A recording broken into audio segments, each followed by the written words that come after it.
Hi everyone, and welcome to Jane Talks Trek, where I'll be talking about and reviewing an episode of the original series, The Next Generation, Voyager, Deep Space Nine, or Enterprise. Today, I'm looking at The Enemy Within from the original series' first season, or as I like to call it, That Time Eyeliner Made You Evil. This episode was requested by Cynthia Warren, and funny story, this episode was on my original schedule to cover before I got inundated with requests, and took it back off again. But now someone's requested it, so yay! Let's get going! We begin the episode... wait, what? What a cute doggo lion unicorn thing! Some doofus has fallen off a rock, so he's beamed up, which sets off blinky lights, and he's sent to decon before Kirk is beamed up, but he's a little wobbly. And then a second Kirk appears. Yeesh!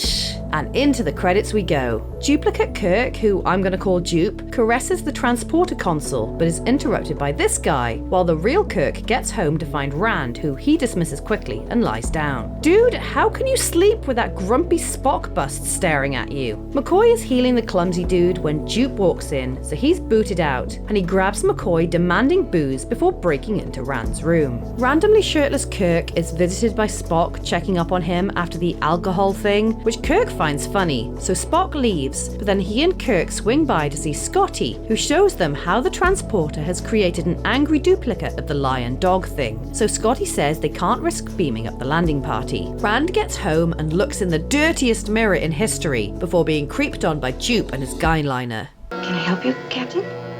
Jim will do here, Janice. Oh. And he grabs her rather aggressively, typical Kirk then, and tries to bite her face off. Ew, this makes me feel uncomfortable, so good job she scrams him and attacks him with an easel before calling for help. But Dupe jumps on her would-be saviour and clocks him out. Kirk is shocked that Rand and McCoy would make shit up about him and goes with Spock to investigate, while Dupe skulks around the corridors before hiding in bed. Rand recounts her side of things, which Kirk denies, but Fisher backs her up, leaving Kirk confused. There's only one logical answer. We have an imposter aboard. Kirk wants answers and worries about the landing party down on the planet, seeing as they can't be transported up. Shuttles, maybe? Had the Galileo not been invented yet? Also, is beaming down supplies not an option? Are they afraid Sulu is going to be attacked by an evil duplicate blanket? Kirk wants his duplicate found, but not killed, in case it has an effect on him, and plans to warn the ship. But Spock says he can't because he would be seen as weak and would lose command of the ship. Wait, what? Surely telling the truth is better than the crew thinking that Kirk is all rapey and aggro? This is the lamest excuse not to do the obviously right thing since Malcolm refused to have his leg removed in Minefield. Kirk makes an announcement, jump-scaring Dupe, and tells everyone to look out for an imposter with face scratches, but is struggling to remember what else he's supposed to say, while Dupe and his teeth get very irate. I've got a turn!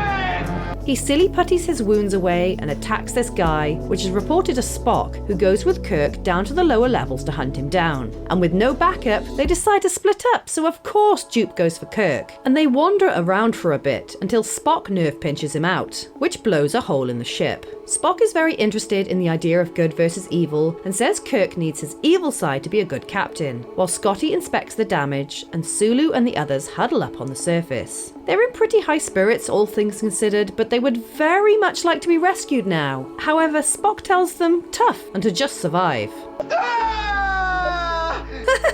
That made me jump. McCoy announces Dupe is dying, so Kirk holds his hand, which helps somehow, and Kirk says they have to be rejoined because McCoy reminds him that human nature is light and dark. Kirk is summoned to the transporter room where they may have solved the problem and want to test it on the lion dog thing. Watch your fingers, Scotty. Aw, such a good doggo. But it doesn't survive. Aw, poor baby. Spock says it died of shock because it didn't understand what was happening, but Kirk does, so wants to try it on him because the away team are out of time, but McCoy thinks it's too risky.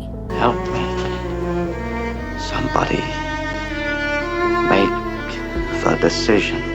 But not willing to give up command, Kirk says to risk it, especially with Sulu in bad shape, and he unties Dupe, who is clearly up to something, and overpowers Kirk, taking his place and creeping on Rand again. He rocks up to the bridge and says to leave the doomed men down there, but then McCoy and Kirk show up, confusing everyone. Spock sides with the real Kirk, which sends Dupe into a frenzy, and he pleads with Kirk not to make them whole again. So they have hugs and get on the transporter pad. The procedure works, and the landing party are beamed aboard, and Kirk returns to the bridge to thank Spock for his help. Okay, so that was an interesting look at how everyone has light and dark sides, and both are needed, especially in a position of leadership. And of course the story was based on Jekyll and Hyde, but it's also been repeated in the Voyager episode Faces, and even in Buffy the Vampire Slayer. William Shatner's acting can be hit or miss, so while I think he did a good job with Kirk most of the time, Jupe was rather over the top and didn't always work. I think the most believable part was after Kirk untied him, he seemed calm and said he wasn't going to fight, and then he turned on him. That was more real than being mustache-twirlingly evil. Now let's address the Sulu situation. I get they needed a time-sensitive element to give the story more stakes, but there was so much wrong with the whole setup. Okay, maybe they didn't have a shuttle at that point, and they tried to send heaters down and they duplicated and didn't work, but send blankets,